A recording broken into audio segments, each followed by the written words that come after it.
औज़ुबिल्लाहि मिनश्शैतानिर्रजीम बिस्मिल्लाहिर्रहमानिर्रहीम। अस्सलाम वालेकुम। उम्मीद करती हूँ आप सब खैरियत से होंगे। दोस्तों, आज मैं आपके लिए जो प्रोग्राम लेकर हाजिर हुई हूँ वो मेरे कल के प्रोग्राम से रिलेटेड है, जो मैंने कल ईसाइयत क्या है के मुतालिक प्रोग्राम किया था। हम उसी प्रोग्राम को आज आगे बढ़ाएंगे कि हज़रत ईसा अलैहिस्सलाम ने अपने पैरोकारों से क्या फरमाया। और प्रोग्राम का दूसरा हिस्सा कादियानियों के मुतालिक है, जो अंग्रेज़ का खुद काश्ता लगाया हुआ पौधा है। प्रोग्राम को मुकम्मल देखें, यकीनन आपको पसंद आएगा। तो आइए प्रोग्राम शुरू करते हैं। हज़रत ईसा अलैहिस्सलाम ने इंजील बरनबास में वाज़ेह अल्फाज में अपने पैरोकारों से फरमाया, मैं इस काबिल नहीं कि उस रसूलुल्लाह सल्लल्लाहु अलैहि वसल्लम के जूतों के तस्मे खोलूं जिसे तुम मसीहा या मुसैया कहते हो, वो जो कि मुझसे पहले पैदा किया गया और अब मेरे बाद आएगा। इंजील बरनबास में अरबी तर्जुमा सफ़ा नंबर 58 और उर्दू तर्जुमा सफ़ा नंबर 64 है। और जबकि मैंने उसको देखा, मैं तसल्ली से भरकर कहने लगा, ए मोहम्मद सल्लल्लाहु अलैहि वसल्लम, अल्लाह आपके साथ हो और अल्लाह मुझे इस काबिल बनाए कि मैं आपकी जूती का तस्मा खोलूं। ये अरबी तर्जुमा सफ़ा नंबर 69 और उर्दू तर्जुमा सफ़ा नंबर 70 है। शागिर्दों ने जवाब में कहा कि ए उस्ताद, वो आदमी कौन है जिसकी निस्बत तू ये बातें कह रहा है और जो कि इस दुनिया में अनकरीब आएगा। यसू हज़रत ईसा अलैहिस्सलाम ने खुश दिली के साथ जवाब दिया, बेशक वो मोहम्मद रसूलुल्लाह है। अरबी तर्जुमा 252 और उर्दू तर्जुमा 243। मैं तुमसे सच कहता हूँ कि मेरे भी रोंगटे खड़े होंगे, इसलिए कि दुनिया मुझे माबूद समझेगी, यानी खुदा का बेटा कहेगी या खुदा कहेगी, और मुझ पर लाजिम होगा कि खुदा के हुजूर में हिसाब पेश करूं। अल्लाह की कसम है, वो अल्लाह कि मेरी जान उसके हुजूर में खड़ी होने वाली है, यानी क़यामत के दिन अल्लाह के सामने खड़ा होऊंगा।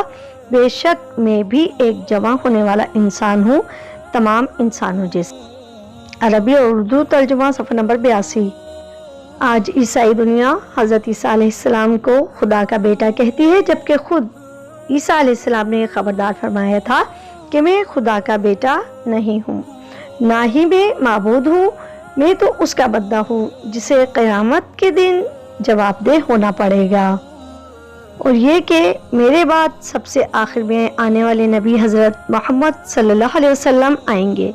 लेकिन आज ईसाइयत हज़रत ईसा अलैहिस्सलाम की तालीमात को फरामोश कर चुकी है और नबी अकरम सल्लल्लाहु अलैहि वसल्लम की तौहीन पर मबनी खाके शाया कर रही है, नाउज़ुबिल्लाह, और मुसलमानों के एहतिजाज को इंतहा पसंदी कह रही है। ये लोग क़यामत के दिन हज़रत ईसा अलैहिस्सलाम को क्या मुंह दिखाएंगे।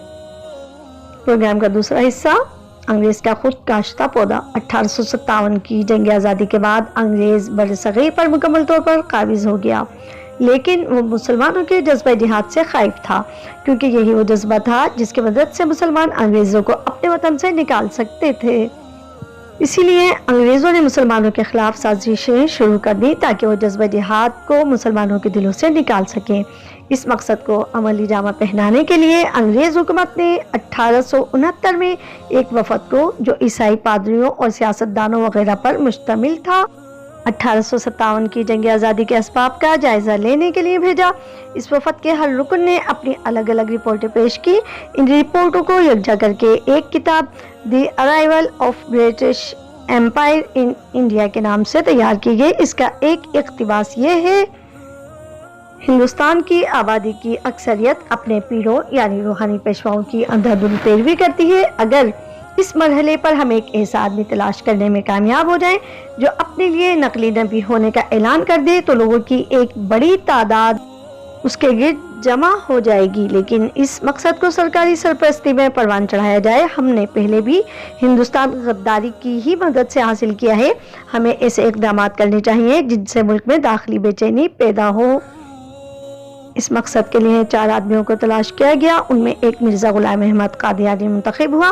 انگریز حکومت نے اسے ہر طرح کی آسانیاں فراہم کی اور مرزا نے دعوی نبوت کر دیا، لیکن اس وقت کے نامور علماء کرام نے مرزا کے خلاف اپنی تحریروں اور تقریروں سے تمام مسلمان قوم کو ابھارا۔ مرزا اور اس کی جھوٹی نبوت کے خلاف جلسے اور جلوس نکالے گئے۔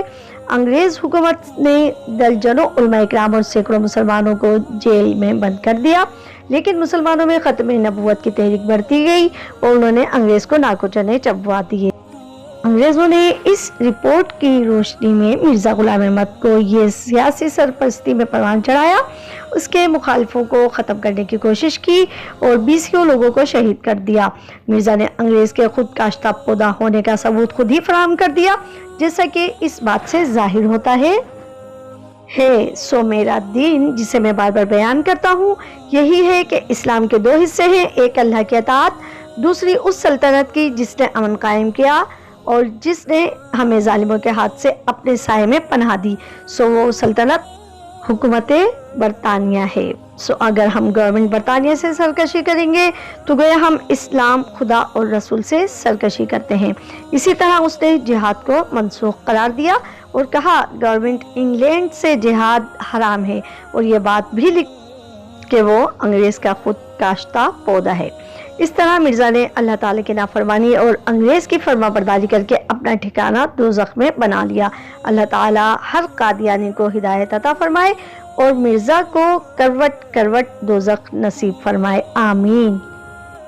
امید کرتی ہوں آپ کو پروگرام ضرور پسند آیا ہوگا۔